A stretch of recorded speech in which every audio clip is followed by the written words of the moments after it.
प्रायोजक हैं cancer healer centre, a new beginning. अनावश्यक बिंदु लेकर के बिना किसी आधार के, बिना किसी सूचना के विधानसभा में गतिरोध उत्पन्न करने का प्रयास किया। नियमों के अनुसार अगर किसी सदस्य को कोई विषय रखना है या किसी राजनीतिक दल को कोई विषय रखना है तो उसकी नोटिस दिया जाता है, स्पीकर से परमिशन ली जाती है और उस विषय पर वो रख सकते हैं और सरकार तुरंत हाथों उसका जवाब देती है। उन्होंने विषय नहीं रखा, न नोटिस दिया और सीधे हौला शुरू कर दिए। फिर भी हमारे सरकार की ओर से स्टेट होम मिनिस्टर आदरणीय जवाहर जी मैडम ने आप सबकी मीडिया की मार्फत ये स्पष्ट रूप से सरकार का कथन रखा कि कोई फोन टैपिंग आदरणीय किरोड़ी लाल जी मीणा का न तो हुआ है न हो रहा है। ये पूर्ण रूप से बेबुनियाद और झूठी बात है। उसके बावजूद भी वो अपने हरकतों से बाज नहीं आए, दिन भर व्यवधान किया।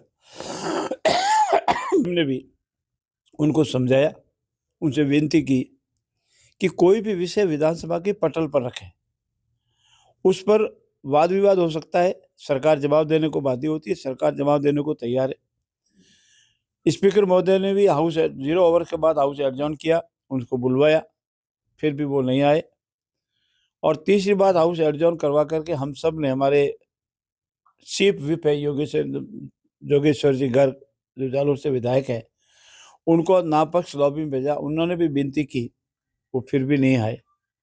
मुझे ऐसा लगता है और कुछ हद तक सही भी है, प्रिंट मीडिया और इलेक्ट्रॉनिक मीडिया ने उसके उपरांत इस पर विवेचनाएं की है और उनसे ये निकला है कि प्रतिपक्ष का नेता एक ऐसी समुदाय से है और चूंकि वो गरीब समुदाय से है, उसको विधानसभा के फ्लोर पर अपनी बात प्रभावी नहीं रखे और पूर्व में जो कांग्रेस के नेता ने अपना अभिभाषण में दिया वो फेल हुए, पर कांग्रेस के अंदरूनी खींचतान के कारण ही प्रतिपक्ष के नेता का भाषण नहीं होने देने की नीयत से ये सारा षड्यंत्र रचा गया।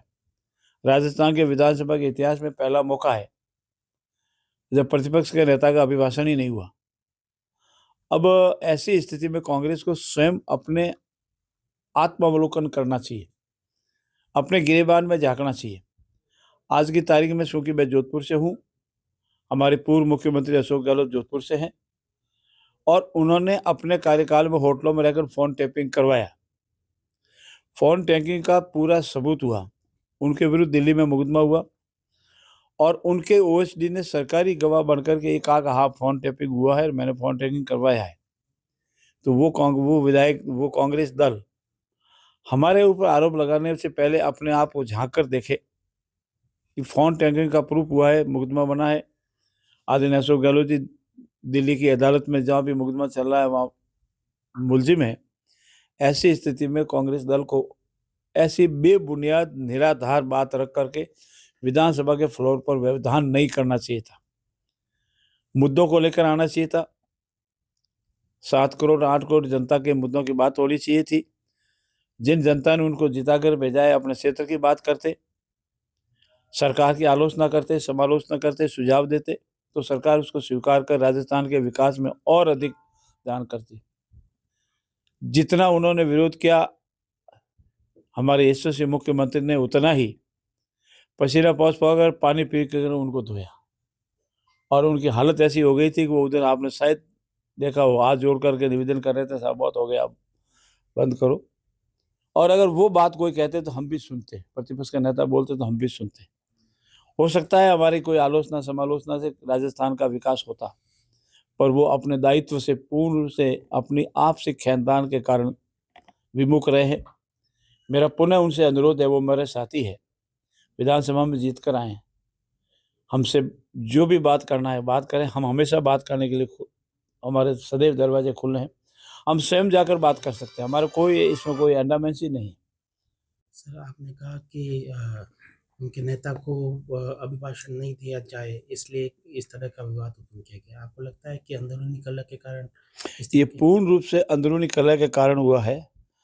अनेक सोशल मीडिया पर जो वीडियो आए हैं और प्रिंट मीडिया ने दूसरे दिन जो बड़े बड़ी हेडलाइंस बनाई है, मैं नहीं कह रहा हूँ, प्रिंट मीडिया के सुप्रसिद्ध अखबारों ने जयपुर में, आप यहाँ भी आए होगा, टोडासरा के फसल में पूरे फंसे जूली, ऐसी खूब हेडिंग और प्रिंट मीडिया ने भी कई कई संपादकों ने भी ऐसे अनेक लेख लिखे हैं कि इस तरह से ये कहीं न कहीं षड्यंत्र है, और षड्यंत्र से नेता प्रतिपक्ष जो हमारे सामान्य वर्ग से आते हैं, ऐसे वर्ग से आते हैं, वो प्रभावी बोलते हैं विधानसभा में। हम खुद ही मानते हैं, हम उनको सुनना चाहते हैं।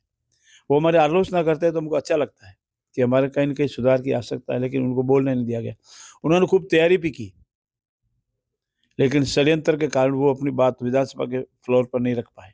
कहाँ गड़बड़ को लेकर लगातार विपक्ष बार-बार आपको घेरा अलग-अलग मुद्दों के ऊपर? मुझे ये कहने में कोई अतिशयोक्ति नहीं है कि किरोड़ी लाल जी को लेकर के विपक्ष हमको नहीं घेर रहा है, विपक्ष अपने आप में ही घिर रहा है। किरोड़ी लाल जी हमारे वरिष्ठ साथी है, हमारे मंत्रिमंडल के साथी हैं, अनुभवी नेता है, वो हमारे साथ है। उनकी नाराजगी होना या नहीं होना ये हमारा अंदरूनी विषय है। इसमें कांग्रेस को पास कौन सी चीज़ है? कांग्रेस तो अपने आप ही गिर गई। उनको मुद्दे, जिस मुद्दे को लेकर वो आई वो मुद्दा है ही नहीं। जब सरकार का अधिकृत स्टेटमेंट आ गया, कोई फ़ोन टैपिंग नहीं हुआ है, और वर्तमान युग में फ़ोन टैपिंग की आवश्यकता ही नहीं रहती है। आज की तारीख में व्हाट्सएप कॉल है, वीडियो कॉल है, दूसरे फ़ोन से हैं, इसलिए फ़ोन टैपिंग का विषय पुराने ज़माने में हुआ करता था। और जब मैंने अभी आपके सामने निवेदन किया, हमारे यहाँ तो अशोक गहलोत जी मुलजिम है, एविडेंस प्रूफ है, जिसने फ़ोन टैपिंग किया वो खुद कह रहा है कि हाँ, मैंने कांग्रेस से कॉल फ़ोन किया। इसलिए कांग्रेस को हमारे ऊपर आरोप लगाने का अधिकार ही नहीं है। नैतिकता के नाते और उनके खुद के आचरण के कारण ऐसा आरोप हमारे ऊपर नहीं लगा सकते। पुनः मैं दोहराता हूँ कि आदरणीय किरोड़ी लाल जी का कोई फ़ोन टैपिंग नहीं हुआ। ये पूर्ण रूप से बनावटी और झूठी कहानी है। प्रायोजक हैं cancer healer centre, a new beginning.